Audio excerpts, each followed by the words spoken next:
Salut, c'est David Comsi. Aujourd'hui, c'est déjà la 27e vidéo de cette série de 30 vidéos, 30 jours, 30 vidéos sur la confiance en soi. Alors 27 vidéos, c'est énorme. Je sais que vous êtes nombreux à prendre cette série de vidéos en cours de route parce qu'il y a des suggestions YouTube qui sont faites ou à un moment donné, on va vous montrer telle ou telle vidéo, vous allez cliquer dessus, vous allez arriver à la vidéo 10 ou à la vidéo 15 ou même arriver directement à cette vidéo 27.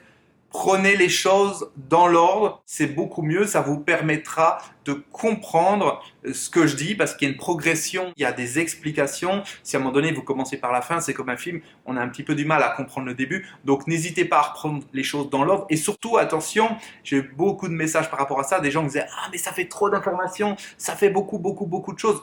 On se calme. C'est pas parce que vous arrivez genre à la vidéo 27 qu'il faut faire toutes les vidéos d'un coup pour dire « faut que je rattrape mon retard ». Non, vous avez le temps, les vidéos elles sont là, elles sont sur YouTube. Regardez-en une par jour tranquillement, voire maximum deux, mais vous amusez pas à tout regarder d'un coup parce que ça fait beaucoup d'informations. Je sais pas, même moi, je sais pas si je serais capable de toutes les regarder comme ça à la suite. Je pense que j'aurais la tête qui serait comme une pastèque. Ça fait énormément de choses, de contenu, ça remue énormément à l'intérieur, ça a l'air de rien comme ça, mais il y a toutes ces phases où on devient consciemment incompétent, où on se rend compte qu'il y a quelque chose qui ne va pas. Quand je vous parle du mental inférieur, combien il y a de personnes qui m'ont dit merde, ça veut dire que je suis limité, que ça veut dire que je suis dirigé par mon mental inférieur, ça veut dire que ma personnalité, ce que je croyais être, ben c'est n'importe quoi, que c'est pas moi réellement. Les gens prennent conscience de ça.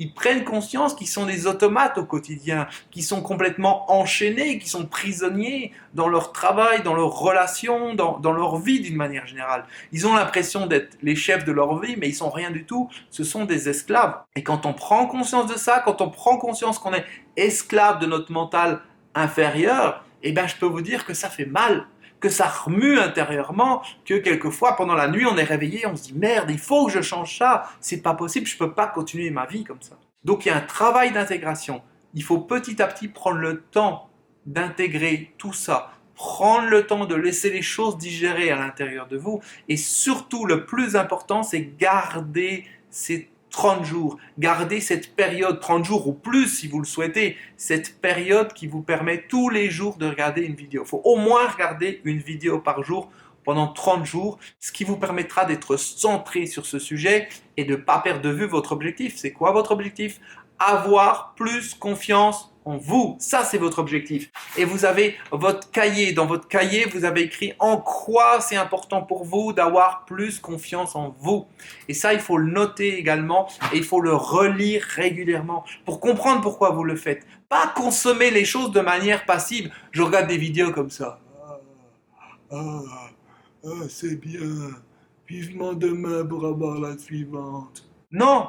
Il ne faut pas consommer les choses de manière passive. Il faut que pour chaque chose que je vous dis, vous le mettiez en perspective par rapport à ce que vous vivez dans votre vie, où vous en êtes. Que vous cherchiez à utiliser ce que je vous dis pour en faire quelque chose dans votre vie.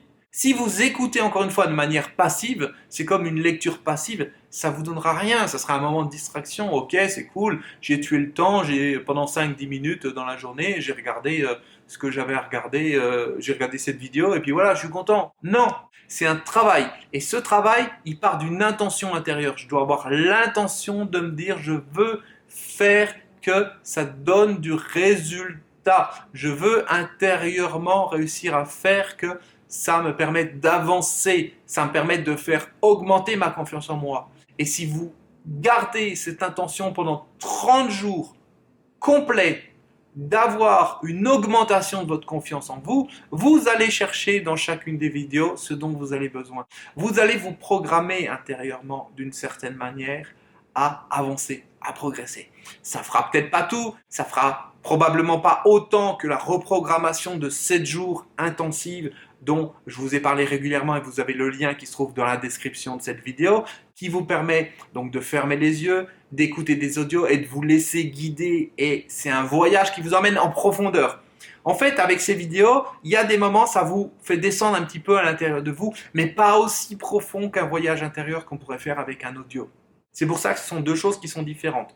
Là, on est plus dans l'information, dans l'explication, dans la compréhension des choses, alors que avec des audios, c'est un voyage intérieur. On descend à l'intérieur de soi. En tout cas, c'est important, vous comprenez bien cette notion de mental inférieur, mental supérieur. Si vous avez retenu ne serait-ce que ça sur toute la série de vidéos, en tout cas tout ce que vous avez vu jusqu'à présent, c'est déjà le plus important, le mental inférieur. Et posez-vous la question, qu'est-ce que vaut une vie vécue dans le mental inférieur? Posez-vous cette question. Je ne vous donne pas la réponse. Faites cet exercice pour la prochaine fois. Notez-le. Qu'est-ce que vaut une vie vécue dans le mental inférieur? Les frustrations, les peurs, les automatismes, les achats compulsifs, les dépendances, la peur de perdre son travail, de perdre une relation, la peur de ne pas être à la hauteur, la peur des autres, le regard des autres, toutes ces choses-là.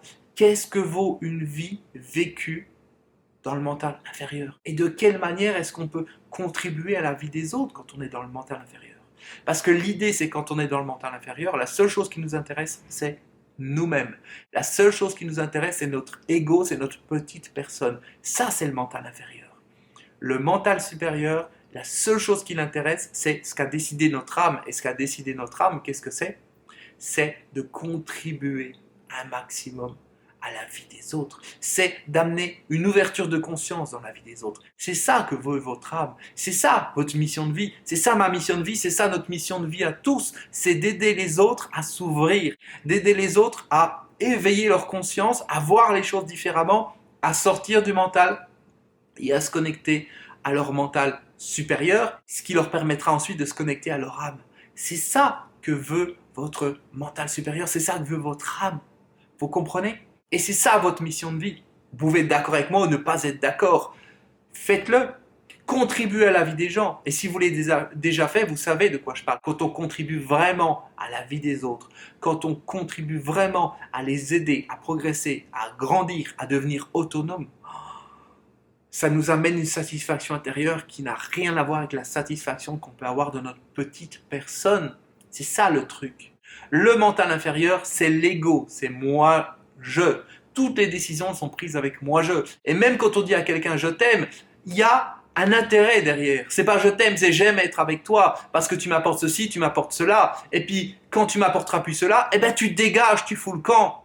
C'est ça que les gens appellent l'amour de nos jours. C'est l'amour du mental inférieur. C'est pas de l'amour, c'est de la possession. C'est utiliser l'autre comme un vampire, on va lui prendre son énergie, on va se nourrir de la personne. C'est pas de l'amour, ça. C'est le mental inférieur. C'est de la dépendance. Le vrai amour, la vraie connexion à soi et la connexion aux autres, elle est dans le mental supérieur.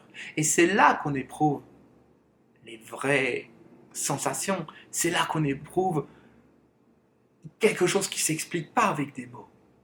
Et on ne se nourrit pas des gens. C'est différent. On est connecté à soi, on est connecté à la source. Et là, on se retrouve rempli de quelque chose d'autre. Quelque chose que je ne peux pas vous expliquer avec des mots, parce qu'il faut que vous l'expérimentiez. Donc réfléchissez à ça aussi. Ça c'est pareil, quand j'explique ça à mes clients, quelquefois les gens vont dire « Oh là là, ça veut dire que finalement, dans ma relation avec mon conjoint, eh ben, je suis peut-être pas aussi amoureux que je pensais. Peut-être que je me disais « Ah ben tiens, je suis amoureux de cette personne, je veux son bien et tout ça. » Oui, je veux son bien, à condition que ça reste dans ce qui me fait du bien à moi. Si cette personne me dit oh ben, « Je serais plus heureux si je te quitte », eh non, je vais pas vouloir qu'elle parte, parce que je veux qu'elle reste avec moi. C'est ça, quand on dit aux gens « Je t'aime », en fait c'est pas « Je t'aime », c'est « Je m'aime ». Je m'aime, je suis content quand tu es avec moi. Mais le jour où tu ne me satisfais plus, le jour où tu m'apportes plus quelque chose, ben, tu t'en vas, encore une fois. Donc, il y a toute une réflexion à avoir également par rapport à ça. J'en parlerai dans d'autres vidéos, on en parlera plus tard, sur tout cet aspect amour et relation avec les autres. Et c'est également valable dans nos relations avec nos proches, avec nos amis, avec nos collègues, etc., etc. Quand on est dans le mental inférieur et quand on est dans le mental supérieur, ce n'est pas du tout les mêmes schémas, les mêmes comportements, les mêmes mécanismes qui sont en jeu, et ce n'est pas du tout les mêmes résultats, la même satisfaction intérieure qu'on obtient. Et je vous rappelle encore une fois que quand on n'arrive pas à obtenir la satisfaction que l'on veut, eh bien qu'est-ce qui se passe? Il se passe qu'on va la chercher à l'extérieur. Quand on est déconnecté de soi à l'intérieur, on cherche une satisfaction à l'extérieur. Et toutes les satisfactions extérieures ne peuvent pas nous satisfaire. C'est des dépendances, c'est un déséquilibre, c'est vouloir encore plus, mais c'est pas la même chose. Et je terminerai cette vidéo avec une phrase que j'aime beaucoup qui dit « Si je ne vais pas vers l'intérieur, je vais en manque vers l'extérieur ». Je vous laisse méditer là-dessus. On se retrouve demain pour la prochaine vidéo. Comme d'habitude, mettez-moi un pouce en l'air, marquez-moi un commentaire, partagez cette vidéo avec d'autres personnes et je vous dis à demain. Ciao!